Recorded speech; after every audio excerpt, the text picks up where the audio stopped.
बिस्मिल्लाहिर्रहमानिर्रहीम। अस्सलाम वालेकुम everyone, welcome back to my channel. This is me Areena Aamir and today हम लोग स्टार्ट करेंगे चैप्टर 2 एंजाइम फर्स्ट ईयर का फॉर एमडीकेट। और मैं आप लोगों को आपको पता है कि एंजाइम चैप्टर इतना मोस्ट इंपॉर्टेंट चैप्टर है कि इसमें से एमसीक्यू इतने कंफ्यूजिंग आते हैं और बहुत से स्टूडेंट इसी वजह से फेल हो जाते हैं, क्योंकि एंजाइम चैप्टर है तो सुनने में बहुत ईजी, बट उसकी शॉर्ट ट्रिक्स ऐसी होती हैं जो बहुत आपको आनी चाहिए, वरना आपको एग्ज़ाम के जो है एमसीक्यूज़ होते हैं उसमें मुश्किल आएगी। सो मैं आप लोगों का आज फुल चैप्टर कंप्लीट करवाऊंगी।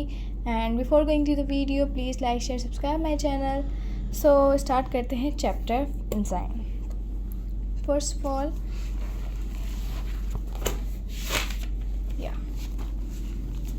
एंजाइम, सबसे पहले तो एंजाइम है क्या?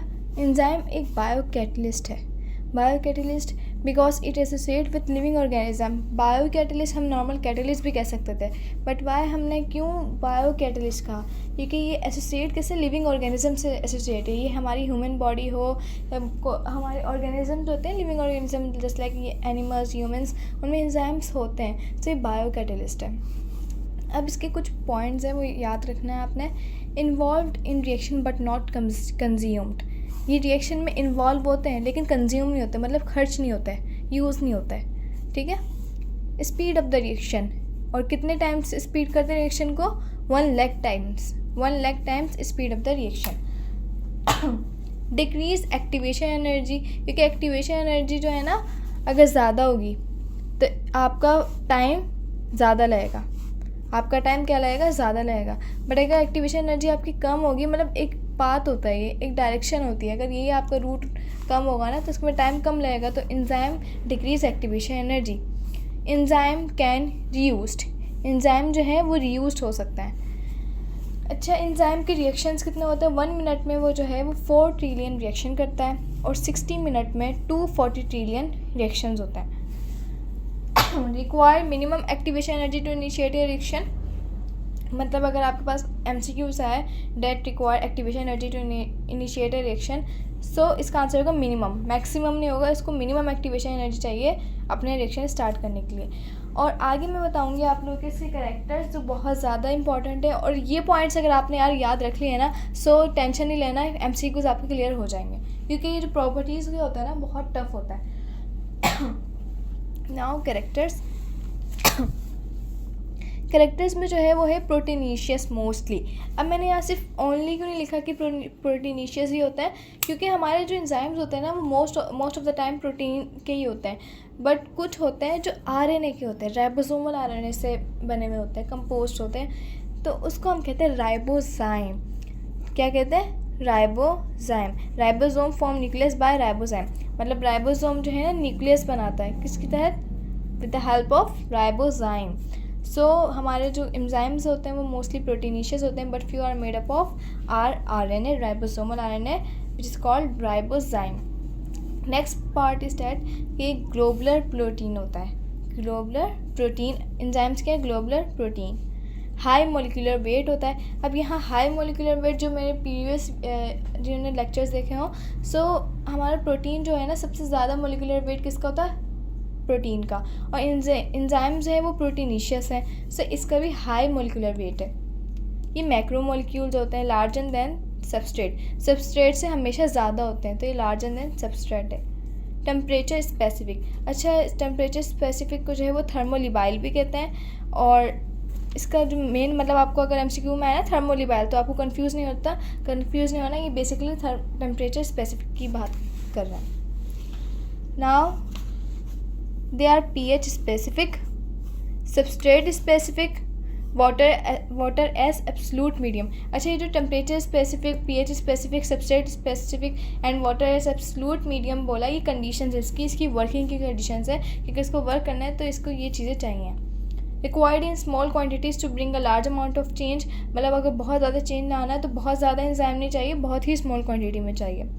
Substrates are small in size than enzyme, ये तो आपको पता है कि एंजाइम है तो यहाँ सबस्ट्रेट आके लगेगा, तो ये सबस्ट्रेट है और ये एंजाइम है। नाउ यहाँ जो है बहुत इंपॉर्टेंट मैंने पॉइंट्स लिखे हुए हैं कि स्लाइवरी अमाइलेज का जो pH होता है वो 6.8 होता है। पेनक्रियाटिक एंड इंटेस्टाइनल अमाइलेज का 8.5 होता है। पेप्सिन का 1.4 और रेंज अगर पूछा जाए तो 1.5 to 2.5। Lipase, pepsin, nucleus, sucrase, ये जो है स्पेसिफिक वाला है, ये नॉन स्पेसिफिक नहीं है। ये लाइपेज जो है वो फैट्स को ही ब्रेक करेगा, पेप्सिन जो है वो प्रोटीन को ही ब्रेक करेगा, न्यूक्लियस जो है वो डीएनए और आरएनए को ही ब्रेक करेगा, और सक्रेज जो है वो सक्रोज को ही ब्रेक करेगा। सो ये स्पेसिफिक एंजाइम्स है जो स्पेसिफिक सबस्ट्रेट पे ही एक्ट करता है। Cytoplasm provide water. अच्छा, ये जो एंजाइम्स है ना, इसकी मोस्ट इंपॉर्टेंट ये भी है, remains unchanged at the end of reaction, मतलब कंज्यूम नहीं होता है, अनचेंज ही रहता है at the end of reaction. Now they have specialised active site into which substrate can attach itself. Specialised एक एक्टिव साइट होती है, जैसे मैंने आपको यहाँ बना के दिखाया था ना कि ये एक्टिव साइट है जहाँ सबस्ट्रेट जो है आपका अटैच हुआ है। Enzymes are of two types on the basis of site of action. एक होता है एक्सो एंजाइम, एक होता है एंडो एंजाइम। एक्सो एंजाइम कौन से होते हैं? जो फंक्शनिंग आउटसाइड द सेल, जो फंक्शन कर रहा है आउटसाइड द सेल वो एक्सो, और जो इनसाइड द सेल कर रहा है वो endoenzyme. Now they are involve in a chemical reaction but not consumed और यूटिलाइज्ड। वही वाला पॉइंट है कि कंज्यूम नहीं होता, ये इन्वॉल्व होता है।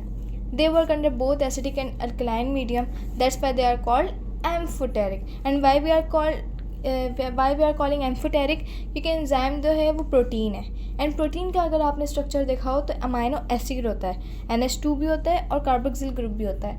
वेयर अमाइन ग्रुप जो होता है वो अल्कलाइन होता है और कार्बोक्सिल जो एसिड है वो एसिडिक होता है। तो जिस भी सब्सटेंस में, जिस भी मॉलिक्यूलर फॉर्मूले में अल्कलाइन और एसिडिक एक साथ आ जाएँ सो वो एम्फोटेरिक होता है, डैट मीन्स वो न्यूट्रल है। Their activity can be accelerated by certain ions that जो एक्सिलरेट करेंगे एक्टिविटी को, they are called activators, just like zinc, magnesium, manganese, chlorine. Their activity can be inhibited by few factors such as substrate concentration, low pH, high temperature, enzyme concentration. So इसकी factors हैं कि अगर इसको disturb करेंगे so enzyme अपना function perform नहीं कर पाएगा अच्छी तरीके से। ना enzyme activity can be de accelerated by, अच्छा अगर एक्सिलरेटेड मतलब उसको और इन्हेंस कौन करता है? एक्टिवेटर्स, और उसको डी एक्सिलरेट मतलब और कौन इनहिबिट करता है? इनहिबिटर्स। नाउ यहाँ बहुत स्टूडेंट्स कंफ्यूज होता है मेटाबॉलिज्म, जिसमें कैटाबॉलिज्म होता है और एक एनाबॉलिज्म। कैटाबॉलिज्म का मतलब है फूड ब्रेक हो रहा है, और एनाबॉलिज्म फूड फॉर्म हो रहा है। जस्ट लाइक कि फोटोसिंथेसिस जो है वो एक एनाबॉलिक प्रोसेस है, क्योंकि उसमें कार्बोहाइड्रेट बन रही होती है। But catabolism just like respiration, digestion, वो है आपका कैटाबॉलिज्म, क्योंकि उसमें फूड ब्रेक हो रहा होता है, उसमें कार्बोहाइड्रेट ब्रेक हो रही होती है, तो इस तरह। और एनाबॉलिक फोटोसिंथेसिस में फॉर्म हो रही होती है। Enzyme form inside the cell by rough endoplasmic reticulum and ribosome. ये तो मोस्ट इंपॉर्टेंट पॉइंट है कि एंजाइम, और मोस्ट इंपॉर्टेंट जो है ना राइबोसोम है। राइबोसोम जो है कहलाता है एंजाइम फैक्ट्री, क्योंकि एंजाइम वही बनाता है। Now lock and key model and induced fit model. इसकी बहुत ईजी एक्सप्लेनेशन, डिफ्रेंशिएशन है, इससे आपको बहुत हेल्प होगी। Just like induced fit model है और लॉक एंड की मॉडल है। इंड्यूस्ड फिट मॉडल क्या अपना एक्सप्लेन करता है? Explains the mechanism of enzyme substrate binding when they are not complementary in shape with each other, and lock and key model explains the binding of perfectly matching substrate and enzyme with each other for reaction. And what does it mean? अब देखो induced fit model जो है ना, basically इसमें enzyme substrate binding जो है वो complementary नहीं होती शेप की, मतलब चेंज हो सकती है इसकी शेप, फ्लेक्सिबिलिटी होती है शेप में। सो इसका मतलब ये था कि इनका मैकेनिज्म में एंजाइम सबस्ट्रेट बाइंडिंग जो होती है ना वो कम्प्लीमेंट्री शेप की नहीं होती। वाइल जो है लॉक एंड की मॉडल में जो क्या होता है, एग्जैक्ट मतलब सबस्ट्रेट और एंजाइम की जो शेप होगी ना वो एग्जैक्ट मैच होगी, ठीक है। तो इसमें फ्लेक्सिबिलिटी होती है, इसमें फ्लेक्सिबिलिटी नहीं होती। नेक्स्ट पॉइंट यही है कि बाइंडिंग इसमें फ्लेक्सिबल होता है, इसमें फ्लेक्सिबल नहीं होता, मतलब बाइंडिंग बहुत स्ट्रांग होती है। The active site is not static. Is not static means कि फ्लेक्सिबल होता है, तो इस वजह से वो एक फिक्स पोजीशन पे नहीं होता। But lock and key model में एक्टिव साइट स्टैटिक होता है, फिक्स पोजीशन पे होता है। Now composition of enzyme molecules. अच्छा यार, ये कैरेक्टरिस्टिक्स तो आप लोग को बहुत याद रखनी है।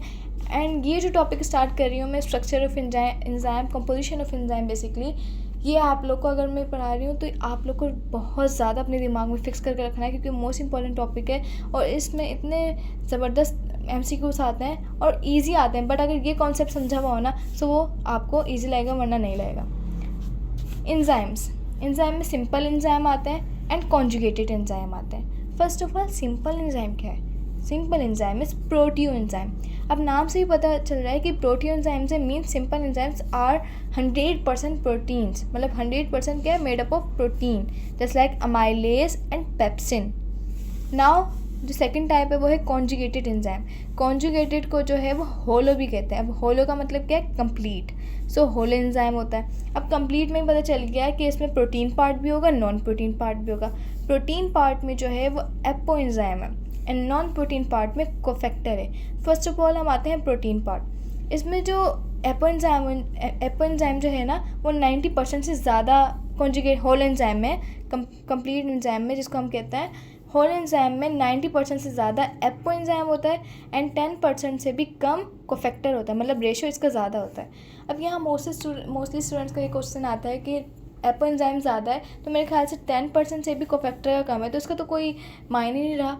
बट ये याद रखिएगा कि अगर कोफैक्टर 10% से भी कम ना हो ना तो आपका ये 90% में कोई फ़ायदा नहीं होगा, क्योंकि कोफैक्टर बहुत मेन होता है।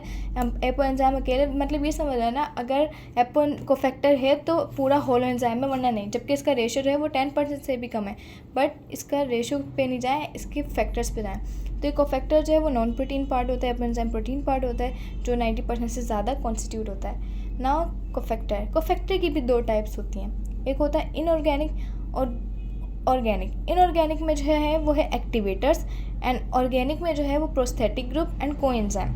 सबसे पहले प्रोस्थेटिक ग्रुप जो है वो पॉलीफिलिन रिंग ऑफ क्लोरोफिल में होता है। नॉन डिटेचेबल पार्ट जो होता है ना वो प्रोस्थेटिक ग्रुप होता है। अब यहाँ लिखा हुआ है ऑर्गेनिक टाइटली अटैच। ऑर्गेनिक तो होता है, मैंने पहले बता दिया इनऑर्गेनिक की टाइप्स हैं और ये ऑर्गेनिक की। अब ऑर्गेनिक में भी है ना दो टाइप्स हैं, एक टाइटली अटैच्ड होता है और एक लूजली अटैच्ड होता है। टाइटली अटैच मतलब नॉन डिटेचेबल, ये किसी मतलब बहुत ज़्यादा अटैचेबल होता है, मतलब निकल नहीं सकते वापस अपनी पोजीशन पे, तो ये नॉन डिटेचेबल होता है। और कोएंजाइम जो होता है वो डिटैचेबल होता है। कोएंजाइम में मोस्टली जो एग्जांपल आती है वो है विटामिन्स। अब प्रोस्थेटिक ग्रुप जो है वो नॉन डिटैचेबल होता है। यहाँ मैंने सिंपल इसकी और सिंप्लीफाई करके लिखा हुआ है। एंजाइम है दो, इसकी मैं अब समरी बता रही हूँ। एंजाइम है दो टाइप से, सिंपल एंजाइम, प्रोटीन एंजाइम जिसको हम, और एक और टाइप है कॉन्जुगेटेड एंजाइम जिसको हम होल एंजाइम भी कहते हैं। कॉन्जुगेटेड में प्रोटीन पार्ट आता है, नॉन प्रोटीन पार्ट आता है। प्रोटीन पार्ट इस एपो एंजाइम जो 90% से ज़्यादा कंस्टिट्यूट होता है। नॉन प्रोटीन पार्ट इस कोफैक्टर जो 10% से भी कम होता है but it has a value. Now inorganic and organic. Inorganic में मेटेलिक आयंस जो कि एक्टिवेटर्स होते हैं और ये डिटेचेबल पार्ट होता है। ऑर्गेनिक में जो है वो coenzyme and prosthetic group. Coenzyme में विटामिन्स और ये डिटेचेबल पार्ट होता है, और प्रोस्थेटिक ग्रुप जो कि एक ऑर्गेनिक है वो नॉन डिटेचेबल पार्ट होता है, पॉलीफिलिन रिंग ऑफ क्लोरोफिल होता है। अब यहाँ एक एमसीक्यूज बन सकता है कि अगर आपसे पूछा जाए कि इनऑर्गेनिक डिटेचेबल पार्ट कौन सा होता है तो आप बोलेंगे एक्टिवेटर्स, और अगर कहा जाए ऑर्गेनिक डिटेचेबल पार्ट क्या होता है वो है कोएंजाइम। सो ये आपको इनऑर्गेनिक और ऑर्गेनिक का फ़र्क याद रखना है कि इनऑर्गेनिक में जो है डिटेचेबल पार्ट एक्टिवेटर होता है, ऑर्गेनिक में डिटेचेबल कोएंजाइम होता है। क्योंकि ये एमसीक्यूज बहुत कंफ्यूज कर लेते हैं और ये बहुत आसान टेबल है, that will help you.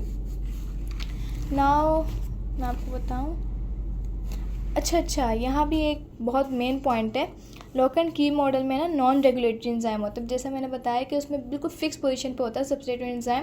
So they are non regulatory enzyme just like sucrase, lactase, maltase और अमाइलेज। ये स्पेसिफिक फंक्शन पे काम करते हैं, सक्रोज पे, ये लैक्टोज पे, ये माल्टोज पे, अमाइलोज पे। बट इंड्यूस्ड फीड मॉडल क्या बताता है कि रेगुलेटरी एंजाइम्स भी होते हैं, जस्ट लाइक जो एलोस्टेरिक एंजाइम्स होते हैं, जस्ट लाइक के कार्बोनिक एनहाइड्रेज है और एक है रुबिस्को। कार्बोनिक जो है ना वो ऑक्सीजन के साथ भी वर्क करता है और कार्बन डाइऑक्साइड के साथ भी वर्क करता है, ठीक है। और रुबिस्को जो है ये दोनों इक्वेशंस पे काम करता है। मतलब ये एंजाइम्स होता है ना वो सिर्फ एक सब्सटेंस पे काम नहीं करेंगे, वो बहुत से फंक्शंस कर सकता है। सो इंड्यूस्ड फीड मॉडल ने ये बताया था। अच्छा, फैक्टर्स अफेक्टिंग एंजाइम एक्टिविटी जो है वो बेसिकली ये फैक्टर्स हैं जिन पे डायरेक्ट रिलेशन है एंजाइम एक्टिविटी का, और ये फैक्टर्स हैं जो इन्वर्स रिलेशन है एंजाइम एक्टिविटी से। नाउ हम आते हैं नेक्स्ट, जल्दी हम कंप्लीट करते हैं अपने चैप्टर को। Enzyme inhibition.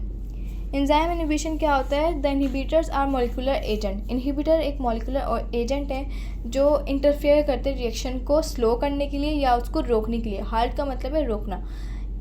They give trouble to the fitting process of substrate into the enzyme's active site. अब देखो ये इनहिबिशन कब होगा?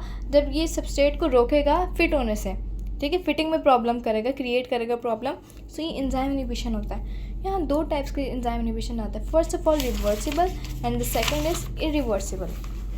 रिवर्सिबल में आता है, हाँ, रिवर्सिबल इनहिबिशन क्या है कि अगर सबस्ट्रेट का प्रेशर पड़ेगा ना तो इनहिबिटर रिमूव हो जाएगा। और क्यों हो जाएगा? क्योंकि यहाँ वीक बॉन्ड होता है, जस्ट लाइक मोनोवेलेंट होता है, नॉन कोवलेंट होता है, हाइड्रोजन बॉन्ड या डाइपोल फोर्स होता है। और इसकी भी तीन टाइप्स है, competitive, uncompetitive, non competitive. Irreversible inhibition में क्या होता है? अल्टर एक्टिव साइट को चेंज करता है। अच्छा, pressure of substrate can't do anything and, अब देखो यहाँ सबस्ट्रेट अगर प्रेशर भी लगाएगा ना तो इनहिबिटर नहीं हिलेगा, और अगर अपनी जगह से वो मूव भी हो जाएगा ना तो वो एक्टिव साइट की शेप मेंटेन नहीं रहेगी। एक्टिव साइट हम जो है डिस्ट्रॉय हो जाएगा, वो एंजाइम बेसिकली डिस्ट्रॉय हो जाएगा, क्योंकि यहाँ स्ट्रॉन्ग बॉन्ड होता है, कोवलेंट बॉन्ड। यहाँ इसकी डिफ्रेंशिएशन बहुत ईजी है। जस्ट लाइक कि रिवर्सिबल इनहिबिटर जो होता है वो एंजाइम से बाइंड हो रहते हैं। किस तरह? नॉन कोवलेंट इंटरेक्शन, जहाँ इसमें एग्जाम्पल लिखे हुए कौन कौन से बॉन्ड्स होते हैं। इरिवर्सिबल इनहिबिटर्स क्या होता है? ये कोवलेंट इंटरेक्शन होता है जो अमाइनो एसिड की मॉडिफाई कर देता है उसकी शेप को। इनहिबिटर कॉम्प्लेक्स जो है वो डिसोसिएट जल्दी हो जाता है, यहाँ डिसोसिएट स्लो होता है। एंजाइम एक्शन जो है यहाँ का रिस्टोर हो सकता है, और ये जो है it takes a long time to restore the enzymatic reaction. Now I have a MCQ। First of all आप लोग को आंसर करना है, देन मैं इसका आंसर बताऊँगी। एंजाइम्स, लेट मी सी क्या आपको दिख भी रहा है या नहीं। एंजाइम्स कैन, ऑप्शंस हैं, एंजाइम क्या कर सकता है? Initiate a reaction, speed up the reaction, change the equilibrium of reaction, all of above. Most of the students करेंगे all of the above, but यहाँ जो है speed up the reaction option होगा। ना ही एंजाइम इनिशिएट करेगा reaction को, ना ही चेंज करेगा इक्विलिब्रियम को, ये स्पीड करता है। किसको? रिएक्शन को। इस तरह के MCQs जो है वो बहुत कंफ्यूजिंग होते हैं, बट अगर आपने मेरा लेक्चर बहुत गौर से सुना होगा तो ये तो ईजी है यार, ईजी। नाउ 3 टाइप्स, रिवर्सिबल के भी 3 टाइप्स होते हैं, competitive, uncompetitive, non competitive. Competitive में जो है इनहिबिटर बाइंड करेगा सिर्फ एंजाइम के साथ, एंजाइम सबस्ट्रेट प्रोडक्ट के साथ नहीं। अब एंजाइम सबस्ट्रेट, अब मैं क्या कहना चाह रही हूँ, एंजाइम सबस्ट्रेट बना, ये प्रोडक्ट बन गया, एंजाइम प्लस इनहिबिटर, फिर एंजाइम इनहिबिटर बन गया। अब ये क्या है? देखो, अगर एंजाइम सबस्ट्रेट होगा ना तो इस पर इनहिबिटर आने का सोचेगा भी नहीं, लेकिन अगर सबस्ट्रेट नहीं होगा तो इनहिबिटर आके लग जाएगा। ये कॉम्पिटिटिव इनहिबिटर होता है, जस्ट लाइक कि पेनिसिलिन जो है वो कॉम्पिटिटिव इनहिबिटर है। अनकॉम्पिटिटिव इनहिबिटर, जिसको हम एंटी कॉम्पिटिटिव भी कहते हैं, इसमें क्या होता है? Inhibitor binds only to ES not ES, मतलब नॉट ओनली एंजाइम। ES का मतलब क्या है? एंजाइम सबस्ट्रेट कॉम्प्लेक्स जो बनेगा ना उस पर इनहिबिटर लग जाएगा। अब देखो यहाँ नहीं लगा, यहाँ जब एंजाइम सबस्ट्रेट बन चुका था ना, आगे आके फिर लग गया, वो पहले से ही नहीं लग गया कि सबस्ट्रेट नहीं है और वो लग गया। जब सबस्ट्रेट नहीं होगा और डायरेक्ट एंजाइम वो इनहिबिटर लग जाएगा, वो होगा कॉम्पिटिटिव। बट अगर एंजाइम सबस्ट्रेट पहले से अपना प्रोडक्ट बना के रखे हुए होंगे तो जब इनहिबिटर आएगा सो वो होगा अनकॉम्पिटिटिव। एंड नॉन कॉम्पिटिटिव क्या है? जिसमें एलोस्टेरिक साइट चेंज हो जाती है, मतलब बिल्कुल चेंज नहीं हो जाती, इरिवर्सिबल की तरह, बट हो जाती है। इनहिबिटर बाइंड्स टू, बट नहीं, इरिवर्सिबल में तो आपकी एक्टिव साइट चेंज होती है, नॉन कॉम्पिटिटिव में एलोस्टेरिक साइट चेंज होती है। अच्छा, इनहिबिटर यहाँ कहाँ बाइंड करता है? एंजाइम से भी बाइंड करता है और एंजाइम सबस्ट्रेट से भी बाइंड करता है। मतलब अगर एंजाइम नहीं लगा हुआ हो जब भी बाइंड हो जाएगा, एंजाइम सबस्ट्रेट लगा हुआ हो जब भी बाइंड हो जाएगा, मतलब नॉन कॉम्पिटिटिव को तो बाइंड होना ही है। नाउ फीडबैक इनहिबिशन क्या होता है? ये रहा feedback inhibition. When product is formed it bind with its own enzyme, मतलब प्रोडक्ट फॉर्म हो जाएगा ना तो ये फर्स्ट एंजाइम के साथ ही मिलके उसको इनहिबिट करेगा उस रिएक्शन को, ताकि और प्रोड्यूस ना हो। रेगुलेट्स एंजाइम एक्टिविटी को रेगुलेट करेगा।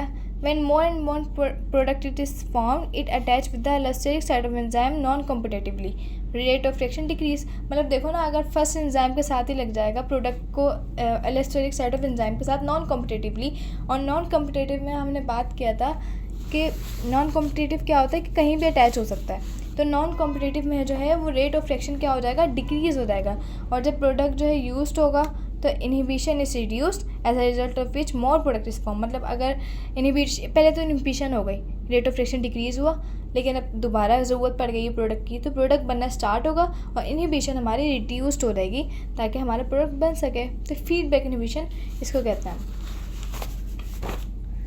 सो आई होप आप लोगों का आज बहुत सारा क्लियर हो गया होगा कॉन्सेप्ट। और ये जो मोस्ट इम्पॉर्टेंट मैंने आपको बताया था, जैसे कॉम्पोजिशन ऑफ एंजाइम और कैरेक्टर्स, ये लाजमी याद रखिएगा क्योंकि ये बहुत ज़्यादा इम्पॉर्टेंट है, बहुत ज़्यादा इम्पॉर्टेंट। एंजाइम चैप्टर में जो मैंने आप लोग को चीज़ें बताई है ना, अब एक ये बताया था मैंने, पेनिसिलिन जो है वो कॉम्पिटिटिव इनहिबिटर है, और ये आप लोग को लाजमी तौर पे याद रखना है, राइट। आप लोग को जो मैंने बहुत इंपॉर्टेंट पॉइंट्स बताया ना, वो आपको काफ़ी हेल्प करेंगे। एंजाइम चैप्टर तो आज आप लोग का अल्हम्दुलिल्लाह क्लियर हो चुका है। अब मैं नेक्स्ट वीडियो में आप लोगों को NSSN की बुक के MCQ सॉल्व करवाऊँगी एंजाइम का। So stay tuned with me. अपने प्यार का बहुत सारा ख्याल रखिएगा, मुझे अपनी दुआओं में याद रखिएगा। तब तक के लिए अल्लाह हाफिज़।